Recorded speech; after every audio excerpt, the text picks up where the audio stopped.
அனைவருக்கும் நமஸ்காரம். பாபாவும் நானும் நான் சொன்ன மாதிரி தான் வரப்போகிற டிசம்பர் மாதம் 1ஆம் தேதி அன்னைக்கு சுதர்சன ஹோமம் நடத்த இருக்கு. பாபாவினுடைய அனுகிரகத்தின் பேரில் நிறைய பேர் இதில் பங்கெடுத்துட்டு இருக்கா. உங்களுக்கும் விருப்பம் இருந்தால் தாராளமாக உங்களுடைய பெயர், நட்சத்திரம், கோத்திரம் கொடுத்து நீங்கள் கீழே தெரிகிற நம்பருக்கு காண்டாக்ட் பண்ணி உங்களுடைய பெயரை பதிவு செய்து கொள்ளலாம். அதற்கான தட்சிணா அமௌண்ட்டுன்னு பார்த்தேன்னா 322 ரூபாய் ஒருவருக்கு. ஸோ என்னால் நேரில் வந்து கலந்துக்க முடியாது, என்னுடைய உடல்நிலை காரணமாக, இல்லை நான் இந்த ஊர்லேயே இல்லை, நான் ஃபாரினில் இருக்கேன் அப்படின்னு சொன்னாலும் உங்களுடைய பெயர் பதிவு பண்ணப்பட்டிருந்தால் உங்களுக்காக சங்கல்பம் பண்ணி யாக ரக்ஷையோட பிரசாதம் உங்களுடைய வீடு தேடி வரும் எங்கே இருந்தாலும். ஸோ இப்போல்லாம் ஆக்சுவலாக ஒரு 2 மாதத்துக்கு முன்னாடி எல்லாம் ஃபாரினுக்கு அனுப்ப முடியாதுன்னு கொஞ்சம் ப்ராப்ளம் இருந்தது. இப்போ அது கிளியர் ஆகிடுது. போன பிரசாதமே கிட்டத்தட்ட அமெரிக்கா, கனடா எல்லா இடத்துக்கும் போயிருக்கு. ஸோ நீங்கள் எந்த மூலையில் இருந்தாலும் இந்த பதிவு உங்கள் கையில் கிடைக்கிறது அப்படின்னா கண்டிப்பாக நீங்களும் லக்கின்னு தான் நான் சொல்லுவேன். ஏன்னா நமக்காக அருளப்பட்ட ஒரு விஷயத்தை நம்மளுக்காக, நம்மளுடைய தடைகளை நீக்கிறதுக்காக சுவாமி கொடுத்துருக்காருன்னா அதில் நீங்கள் பங்கெடுத்துக்கிறது அப்படிங்கிறது கண்டிப்பாக நன்மையை தேடித்தரும் அப்படிங்கிறதுல எந்த விதமான சந்தேகமும் இல்லை. சரி, இன்னைக்கு நம்ம பாபாவும் நானும்ல என்ன பார்க்க போகிறோம் அப்படின்னா, நம்ம திருவண்ணாமலைக்கு போயிருந்தேன்னு சொல்லி கொஞ்ச நாளைக்கு முன்னாடி நான் ஒரு ஷார்ட்ஸ் போட்டிருந்தேன். அது பார்த்துருந்தவாளுக்கு தெரியும். ஆனால் அங்கே நடந்த சம்பவங்கள் மிக மிக சுவாரஸ்யமானது அப்படின்னு சொன்னால் எப்படி அப்படின்னு கேட்க தோன்றதில்லை. ஆமாம், அது எப்படிங்கிறத இப்போ நான் சொல்ல போகிறேன். ரொம்பவே எனக்கு பிடித்தமான இடங்கள்னா இந்த மலை மேலே இருக்கக்கூடிய கோயில்களை எனக்கு ரொம்ப பிடிக்கும். அதுவும் சிவன் கோயில் அப்படின்னா சுவாமியோட அவதாரம், அதாவது அவர் சிவாம்சம் தான் சொல்கிறா இல்லையா. அதனால் பாபா சொல்லி தான் நான் திருவண்ணாமலைக்கே போனேன். ஆக்சுவலாக பாபா சொல்லி அது ஒருத்தர் மூலமாக உணர்த்தப்பட்டு எனக்கு நான் திருவண்ணாமலைக்கு போகணுங்கிறத பாபா கன்ஃபார்ம் பண்ணனால நான் திருவண்ணாமலைக்கு போனேன். திருவண்ணாமலைக்கு போகும்போது அங்கே போய் இறங்கிட்டு கிரிவலமெல்லாம் பண்ணலை, நான் சுவாமி கோயிலுக்கு தான் நான் போகிறேன்.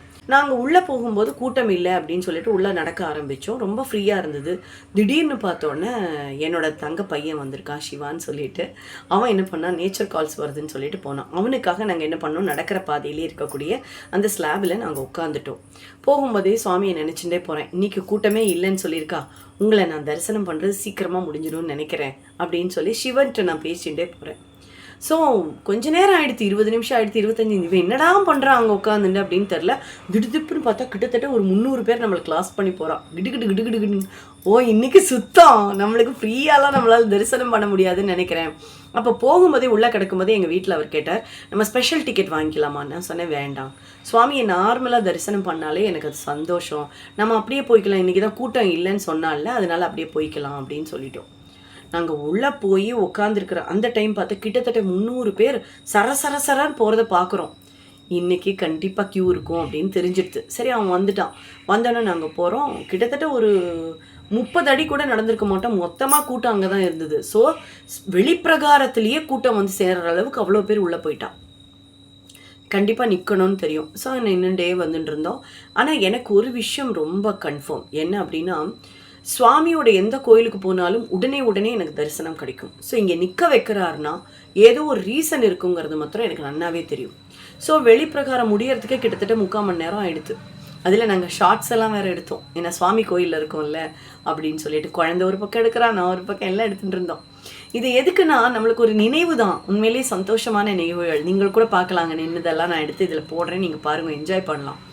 அப்போ நான் எடுத்து போட்டுட்டேன். அதுக்கப்புறம் கிட்டத்தட்ட 3/4 மணி நேரம் எடுத்து அதுக்கப்புறம் தான் உள்பிரகாரம் போகும்போது நான் எப்போவுமே யார்ட்டையும் பேச மாட்டேன். வெளிப்பிரகாரம் வரைக்கும் ஓகே, ஜாலியாக சுற்றிகிட்டே வரலாம். உள்பிரகாரம் போகும்போது நான் ஃபஸ்ட்டு எடுத்தது என்னென்னா சிவபுராணம் படிக்க ஆரம்பித்தேன். சிவபுராணம் படித்து முடித்தோடனே ஒரு பெரிய லாங் பெல் அடிச்சுது. கோயில் தானே, அதனால பெல் அடிக்கிறது சகஜம் தானே அப்படின்னு நினச்சிட்டு விட்டுட்டேன். அடுத்தது கோளறு பதிகம் எடுத்தேன். கோளறு பதிகம் படித்து நான் அப்படியே நடந்து வந்துட்டு இருக்கும்போதே அவள் அங்கங்கே நின்று எங்கள் ஆற்றுல எல்லாரும் உள்பிரகாரத்தில் கூட ஃபோட்டோ எடுத்துகிட்டு இருந்தா. பார்த்தா திடீர்னு பார்த்தா அது படிச்சுட்டு இருக்கும்போதே நான் பார்க்குறேன்.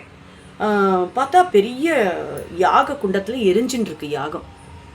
அப்போது எனக்குள்ளே மனசுக்குள்ளே ஒன்று தோன்றது, அந்த யாகம் அங்கே எரிஞ்சிட்ருக்கு, அது என்ன யாகம்னு தெரிஞ்சுக்கணும்னு ஆசையாக இருந்தது எனக்கு.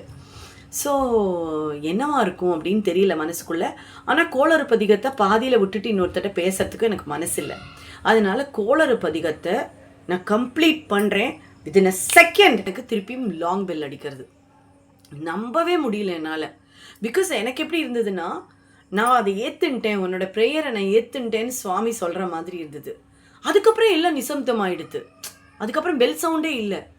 எனக்கு பெரிய ஆச்சரியமாக இருந்தது இது. எனக்கு ஒவ்வொரு விஷயமும் அவங்க நடந்தது எனக்கு அப்படியே அந்த கண்ணு முன்னாடி தெரியறது. அப்போ நான் சுற்றிகிட்டே போகிறேன். அது முடியறதுக்கும் அங்கே நான் அந்த யாகத்தோட கிட்டக்க போகிறதுக்கும் சரியாக இருந்தது. ஆக்சுவலி நான் அங்கே போகும்போது அங்கே உட்காண்டிருந்தார் ஒருத்தர். அது படி மேலே ஏறி தான் யாக குண்டம் இருக்குது. ஆக்சுவலி நான் அந்த படியில் போகும்போது நான் அவர்கிட்ட கேட்குறேன், என்ன யாகம் அது ஆக்சுவலி அப்படின்னு. ருத்ராபிஷேகம் முடிஞ்சு யாகம் நடக்கிறதுன்னா எனக்கு ரொம்ப ஹாப்பியாக இருந்தது. ருத்ராபிஷேகம் தான் இருக்கிறதுலையே த மோஸ்ட் பவர்ஃபுல் யாகம். ஆக்சுவலி ருத்ராபிஷேகம் பண்ணோன்னாலே உங்களுக்கு தெரியும் இல்லையா, ருத்ர மந்திரம் தான் இருக்கிறதுலே ஜபிக்கிறது கஷ்டம். லேடிஸ் ஜபிக்கப்படாதுன்னு சொல்லுவாள். ஏன்னா அது நாபிகமலத்துலேருந்து அந்த மந்திரங்கள் வரும் அப்படின்னு சொல்லுவாள். அவ்வளோ உக்ரமான ஒரு விஷயத்தை, அவ்வளோ ஸ்பீஷியஸான ஒரு விஷயம் நம்மளை சுற்றி நடந்துட்டுருக்கு அப்படின்னோன்னா பரிபூர்ணமாக எனக்கு என்னமோ பயங்கர சந்தோஷமாக இருந்தது அந்த நிமிடங்கள். இப்போ நான் மனசுக்குள்ளே நினச்சுட்டே போகிறேன். போய் நான் கரெக்டாக அந்த ஃபர்ஸ்ட் என்ட்ரன்ஸ், சுவாமியோட என்ட்ரன்ஸ்குள்ளே நுழையும் போது ஆகுதி பண்ணுறான்.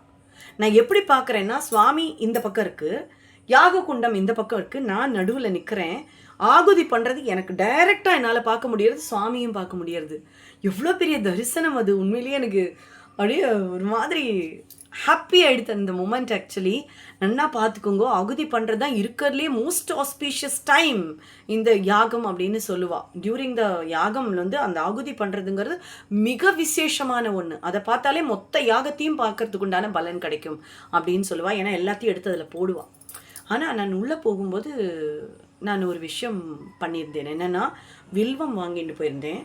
அப்புறம் பெரிய மாலை வாங்கிட்டு போயிருந்தேன். ஆக்சுவலாக எனக்கு போடணும்னு ஆசை மாலையெல்லாம். அப்போது புஷ்பம்னா மாலைனா பெரிய மாலை அந்த மாதிரி இல்லை, ரோஜா பூ மாலை அம்பாளுக்கு ரொம்ப பிடிக்கும் இல்லையா. வில்வம் சுவாமிக்கும் அம்பாளுக்கும் வாங்கிட்டு போயிருந்தோம். போனோன்னே உள்ளே போகிறோம். உள்ளே போயிட்டு வெளியில் பயங்கர ரஷ். அந்த டைமில் நான் சொன்னேன் இல்லையா, ரொம்ப ரஷ்ஷு.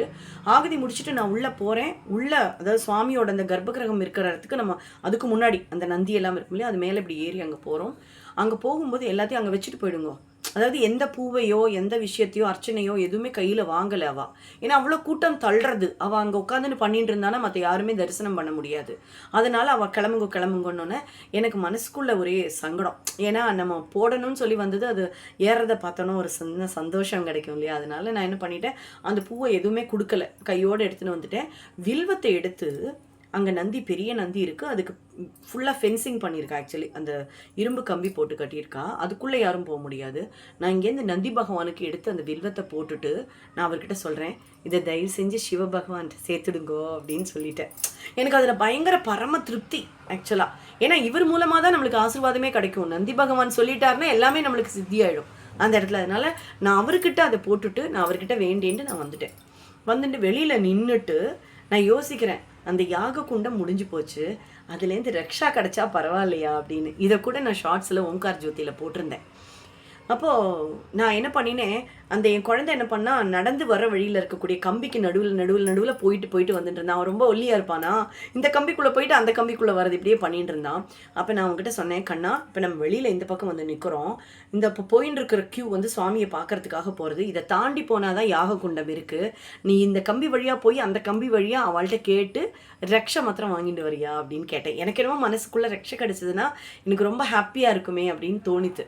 அப்போ இவனை ஓகேம்மா அப்படின்னு சொல்லிட்டு அவன் அதே வழி போனோன்னு எல்லாருமே இங்கே போகிறேன் அப்படின்னோன்னே, இல்லை அங்கே கொஞ்சம் அந்த பிரசாதம் மாத்திரம் வாங்குறதுக்கு போகிறோம், ப்ளீஸ் தப்பாக எடுத்துக்காதுங்கன்னொன்னா, குழந்தை தானேன்னு அந்த கூட்டத்தில் இருக்கிறவா விட்டுட்டா. அடுத்த இதுலேயும் உள்ளே நுழைஞ்சிட்டான். போகாதடா அங்கேயே நில்லுன்னு சொன்னேன், கேட்கல.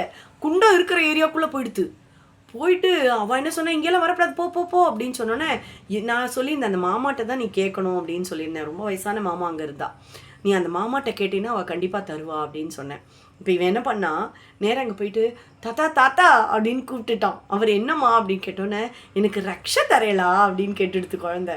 கேட்டோன்னா அவரால் மறுக்கவே முடியல. நேராக போனார், ஒரு ஆலையில் எடுத்துட்டார், அரச மரையிலன்னு நினைக்கிறேன், அதை எடுத்துகிட்டு ரக்ஷையை எடுத்து நெய்யை ஊற்றிட்டு நேராக கொஞ்சம் சாம்பல் எடுத்து அந்த ரக்ஷையை கலக்கிட்டு இவன் கையில் கொடுத்துட்டார்.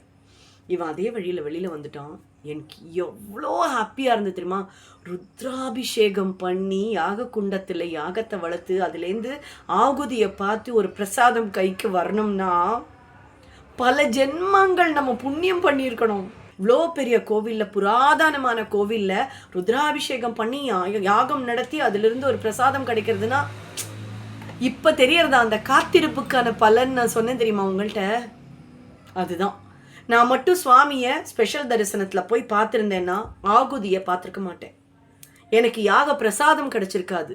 இன்னொரு முக்கியமான ஹைலைட் என்ன தெரியுமா, என் கையில் பூ இருந்தது, நான் எதுவுமே கொடுக்கல, அந்த மாலையெல்லாம் கொடுக்கல, எடுத்துட்டு வந்துட்டேன். யாக ரக்ஷை கடத்தோன்னு எடுத்து வச்சுட்டு ரொம்ப சந்தோஷமாயிட்டேன்னா அதுக்கப்புறம் இந்த பூவை நம்ம வரப்போகிற எந்த இடத்துல இருந்தாலும் அம்பாள் சந்நிதி எங்கே இருக்கோ அங்கே நம்ம போட்டுடலாம்ங்கிறது என்னோடய எண்ணம். நான் அப்படியே வெளியில் வரேன். வெளியில் வந்தோன்னே நடராஜர் சமேதராக இருக்கார், அம்பாள் சமேத நடராஜர் அங்கே இருக்கார். எனக்கு ரொம்ப ஹாப்பியாக எடுத்து நேராக அங்கே போகிறேன். அங்கே வரிசையாக நின்று பூஜை பண்ணிட்டு இருக்கா எல்லாரும். நான் அவர்கிட்ட ஒன்று கேட்டேன், அந்த மாமாட்ட, இந்த பூவை மாத்திரம் கொஞ்சம் அம்பாளுக்கு சாத்திடுறேலான்னு நான் கேட்டேன். பூவை மாத்திரம் என்னம்மா, உனக்கு அர்ச்சனையே பண்ணித்தரேன், உள்ள வா அப்படின்னார். எனக்கு ஒன்றுமே புரியல. ஏன்னா நான் இதுக்கான அர்ச்சனை டிக்கெட் எதுவுமே வாங்கலை, எதுவுமே பண்ணலை. நான் உள்ளே போக போகிறேன். நடுவில் 3 பேர் உள்ளே போனால் அவள் பின்னாடி நாங்கள் போகிறோம். ஒருத்தர் தடுத்து நிறுத்திட்டு எங்கே போகிறீங்க நீங்கள் அப்படின்னு கேட்டார். இல்லை நான் உள்ளே தான் போகிறேன், அவர் வர சொன்னார் எங்களை அப்படின்னு நான் சொல்கிறேன். இல்லை இல்லை இல்லை இல்லை இல்லை நீங்கள் நில்லுங்க, இங்கே நீங்கள் வரக்கூடாது இதுக்குள்ளே எல்லாம் அப்படின்னார். நான் அந்த மாமாவை பார்த்தேன். நான் வர சொல்லி தான் அவள் உள்ளே வரா அப்படின்னோன்னே, ஓ சாரி தப்பாக எடுத்துக்காதுங்க, ஒரு நிமிஷம். நான் சொன்னேன், எதையும் எதிர்பார்த்து நான் வரலை, மாலை சாத்த தான் சொன்னேன், அர்ச்சனைக்கு உள்ள கூப்பிட்டார். இதெல்லாம் சுவாமி நம்மளுக்கு வழி கொடுக்கறது. சிவபுராணத்துல ஒரு வார்த்தை வரும், எனக்கு ரொம்ப பிடிச்சமான வரி அது. அவன் அருளாலே அவன் தாழ் வணங்கின்னு சொல்லி வரும். அவன் இல்லைன்னா அந்த உலகத்துல எதுவுமே இல்லை. அவர் சொல்லிதானே நான் உள்ள போறேன், என்னை யார் தடுக்க முடியும்? யோசிச்சு பாருங்க. அப்போ அவர் எங்கிட்ட வந்து சொன்னார், நாங்கள் மீடியா பர்சன், அதனால நாங்கள் உள்ள கூட்டிட்டு போறோம், ஸ்பெஷல் பர்சன்ஸ் அப்படின்னு சொன்னார். நீங்க மீடியா பர்சன்னா நானும் மீடியா பர்சன் தான், அந்த கார்டை வச்சு நான் உள்ள வரல, சுவாமியை பார்க்கறதுக்காக வந்தேன். அவர் என்ன பார்த்துட்டாருன்னு எனக்கு தெரியும், அதனால இதுக்காக நான் வரல, அவர் உள்ள கூப்பிட்ட மரியாதைக்காக தான் நான் வந்திருக்கேன் அப்படின்னு நான் சொல்லிட்டேன். நான் உங்க மேல கோவப்படல, ஆனால் மனசு சங்கடமாக இருக்குது அப்படின்னு சொன்னேன். பணம் இருந்து பதவி இருந்தால் மட்டும்தான் சுவாமியை பார்க்க முடியும்னு நினைக்கிறது சரியில்லை. ஆத்மார்த்ததையாக எங்கே நின்று சுவாமி கும்பிட்டாலும் அது கண்டிப்பாக சுவாமி பார்ப்பருங்கிறது எனக்கு தெரியும். இது கிடைச்சாதான் சுவாமியை பார்க்க முடியுங்கிறத நினச்சிட்டு நான் இங்கே வரலை அப்படின்னு. ஐயோ சாரி, நாங்கள் அப்படி சொல்லலை அப்படின்னா. ஆனால் அது எனக்கு பெரிய விஷயமா இருந்தது. ஏன்னா எங்கே போனாலும் நான் காடை காமிச்சா உள்ளே விட்டுடுவான். நான் ஸ்பெஷலாக நான் உள்ளே வந்திருந்தேன்னு வச்சு உங்களை ஸ்பெஷல் என்ட்ரன்ஸில் வந்திருந்தேன்னா கண்டிப்பாக நான் சுவாமியோட எந்த யாகத்தையும் பார்த்துருக்க முடியாது, எனக்கு யாக பிரசாதமும் கிடச்சிருக்காது. நான் அதை சொல்லி முடித்த உடனே அடுத்த நிமிஷம் அவர் வர சொன்னார். நீங்கள் நம்ப மாட்டேன், அவ்வளோ அழகாக அத்தனை பேருக்கும் அர்ச்சனை பண்ணினார். பெரிய சுவாமியும் நம்மளோட மாலையை வாங்கி சுவாமிக்கும் அம்பாளுக்கும் சாத்தினார். அது கண்ணார பார்த்தேன், அர்ச்சனை பண்ணினேன், பிரசாதம் கொடுத்தா. நான் தட்சணை போட்டுட்டு தான் எப்பவும் பிரசாதம் வாங்குவேன். தட்சணை நான் கொடுத்தேன். நன்னா இருப்பேள் நீங்கள் அப்படின்னோடனே நான் ஒரு வார்த்தை சொன்னேன், அவன் அருளாலே அவன் தாழ் பணிஞ்சிட்டு அது போகிறோம் அப்படின்னு. ஏன்னா நான் பாபாவை மனசார வேண்டின்னு தான் போனேன். அவர் எனக்கு அனுமதி கொடுத்து தான் நான் போகிறேன் ஒரு இடத்துக்கு. நம்மளுக்கு எந்த இடத்துலையும் மரியாதை வேணும், முன்னுரிமை வேணுங்கிறதுக்காக நான் போகலை. நம்ம வாங்கிட்டு வந்த ஒரு பிரசாதம் அவர் மேலே ஏறினாலே எனக்கு பரம சந்தோஷம். அதை நம்ம பேரில் அர்ச்சனை பண்ணிட்டு அதை வாங்கிக்கிறார் அப்படிங்கும்போது நம்மளுக்கு கிடைச்ச மிகப்பெரிய பாக்கியம் தான் நான் நினச்சேன் அந்த அன்னைக்கு. ஸோ எதையும் முந்தி அடிச்சுட்டு போய் சாதிச்சிட முடியாதுங்கிறத அந்த இடத்துல எனக்கு சுவாமி சொல்லி தந்தார். நீ ஸ்பெஷல் என்ட்ரன்ஸில் போயிருந்தேன்னா கண்டிப்பாக உனக்கு இதெல்லாம் கிடைச்சிருக்காது. நீ கால் கடுக்க நின்று குளறுபதிகமும் சிவபுராணமும் படித்து எனக்கு அதை அக்செப்டன்ஸை கொடுத்து யாகத்தை பார்க்க வச்சு ஆகுதியை பார்க்க வச்சு யாக பிரசாதம் கொடுத்து என் பேரில் அர்ச்சனையும் பண்ணி என் பூவையும் வாங்கி சாத்தினா இதை விட பெரிய பாக்கியம் என்ன வேணும் திருவண்ணாமலையில் சொல்லுங்க. நம்ம குடுகுடுன்னு ஓடுறோம், குடுகுடுன்னு சுவாமியை தரிசனம் பண்ணுறோம், குடுகுடுன்னு வந்துடுறோம். பக்தினா என்ன தெரியுமா? ஓரத்தில் நின்று சுவாமியே பார்த்துட்டு இருந்து அவர்கிட்டேருந்து அனுகிரகம் பண்ண ஏதாவது ஒரு விஷயம் நம்மளுக்கு கைக்கு கிடக்கணும்னு கூட இல்லை, நம்ம கண்ணுக்கு அவர் காமிச்சு கொடுத்தா போகிறோம். நீங்கள் எந்த ஓரத்தில் நின்னாலும் சரி, எந்த கடைக்கோடியில் நின்னாலும் சரி, சுவாமியோட அருள் கண்டிப்பாக உங்களை வந்து சேரும். நீங்கள் நிஜமாவே பக்தியோடு அவரை பிரார்த்தனை பண்ணால் போதும். எந்த மூலையில் இருந்தாலும் சுவாமி உங்ககிட்ட வருவர். அவரோட சாய் சரிதத்திலே சொல்லியிருக்கார், செருப்பை வச்சுட்டே ஒருத்தர் போவர் பார்த்துருக்கேளா, சுவாமியெல்லாம் சுற்றிட்டெல்லாம் வந்துடுவார். என்னோட புது செருப்பு தொலைஞ்சு போயிடுமோ அப்படின்னு நினச்சிட்டு வருவார். அங்கே வந்தோன்னு அவரை தேடின்னு வந்து அவர் கொடுப்பார் தெரியுமா, ஒரு பையன் உன்னோட செருப்பு இதுதானேன்னு. அப்போ என்ன அர்த்தம்? உன்னோட உடைமைகளாகட்டும், உன்னோட பொருட்களாகட்டும், உன்னை தேடி வரக்கூடிய எந்த விஷயங்களாகட்டும், அது சுவாமி நினைச்சா அது உன் கைக்கு வந்து சேருங்கிறதா உண்மை. அவசரப்பட்டு முண்டி அடிச்சுட்டு போய் சங்கடப்படுத்தி அடுத்த வாழை கஷ்டப்படுத்தி அது இல்லை நம்மளோட பிரார்த்தனை. அங்க நின்று நான் கால் கடுக்க நின்று சிவபுராணமும் கோளறு பதிகமும் படித்தேன் பாருங்கோ, அதற்கான பலன் தான் எனக்கு கிடைச்சது. அவரோட சன்னதிக்கு போகும்போது அவசரப்படாதுங்கோ, பொறுமையா போங்கோ, நிதானமா போங்கோ. அவளுக்கு விபூதி கிடைச்சதுன்னா எனக்கும் கிடைக்கணும், அவளுக்கு பிரசாதம் கிடைச்சா எனக்கும் கிடைக்கணும். மனசால வேண்டிக்குங்கோ, உங்களை தேடி பிரசாதம் வரும், உங்களை தேடி சுவாமி வருவா. இதை நான் கண்ணால உணர்ந்தேன். திருவண்ணாமலையில எவ்வளோ கூட்டம் இருந்ததுன்னு நான் சொன்னேன் உங்ககிட்ட. நான் அந்த சரியான நேரத்துக்கு உள்ள போயிருந்தேன்னா என்னால் எதையும் தரிசிச்சிருக்க முடியாது, அனுபவிச்சிருக்க முடியாது, இந்த பதிவே இருந்திருக்காது. ஆனால் இதன் மூலமாக எனக்கு உணர்த்தி இந்த உங்கள் கைக்கு கிடைச்சதுன்னா கண்டிப்பாக உங்களையும் உணரச் செய்வருங்கிறதா உண்மை. நீங்களும் உணர்வேள் அந்த விஷயத்தை. நிதானமாக நின்று பொறுமையாக போங்கோ, உங்களுக்கு கிடைக்க வேண்டியது கண்டிப்பாக உங்கள் கை வந்து சேரும். நீங்கள் நினச்ச பிரார்த்தனை உங்களுக்கு நிறைவேறும். நீங்கள் ஆசைப்பட்ட விஷயங்களை நீங்கள் நேர்ந்தெடுக்கலாம். எந்த விஷயமா இருந்தாலும் அந்த பொறுமைக்கு உண்டான பலன்தான் அப்படிங்கிறத இந்த விஷயம், இந்த சம்பவம் எனக்கு சுவாமி உணர்த்தினார்.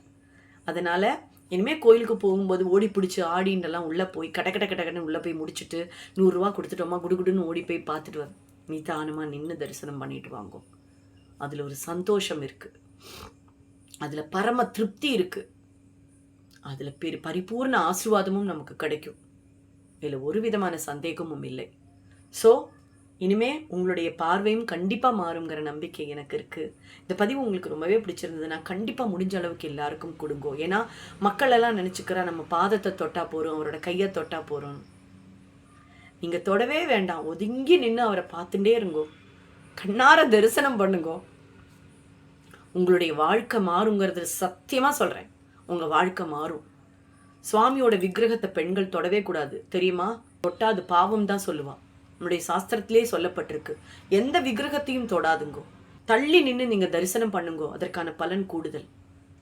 இதை நான் சொல்லி தெரிய வேண்டியதில் பல பேருக்கும் தெரிஞ்சிருக்கும். இருந்தாலும் நான் சொல்கிறேன், எந்த விஷயத்தையும் நம்ம நாடி போக வேண்டாம். சுவாமி நம்ம நம்புறோன்னு தெரிஞ்சாலே அவர் நாடி வர ஆரம்பிப்பார், நம்மளுக்கு பரிபூர்ண ஆசீர்வாதம் கொடுப்பார். ஸோ தொடர்ந்து இணைந்திருங்கள். மீண்டும் சந்திப்போம். பாபா நானும். நமஸ்காரம்.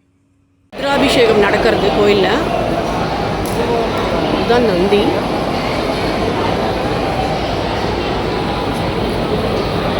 கோயிலுக்குள்ளே வந்துன்னு இருக்கும். ரொம்ப விசேஷம் ருத்ராபிஷேகம்ங்கிறது. அது காண கண்கோடி வேண்டும்னு சொல்லுவாள். ஆக்சுவலாக எல்லா கஷ்டங்களும் தீக்கிரையாகி நல்லது சம்பவிக்கட்டும் பெருமானே.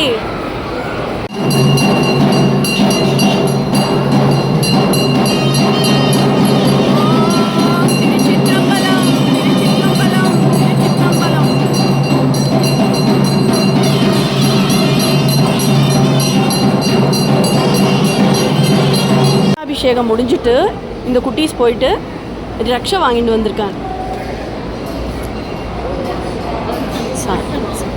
பாக்கியம்தான் இல்லையா? ரக்ஷா கிடச்சது இன்னைக்கு. தேங்க்யூ.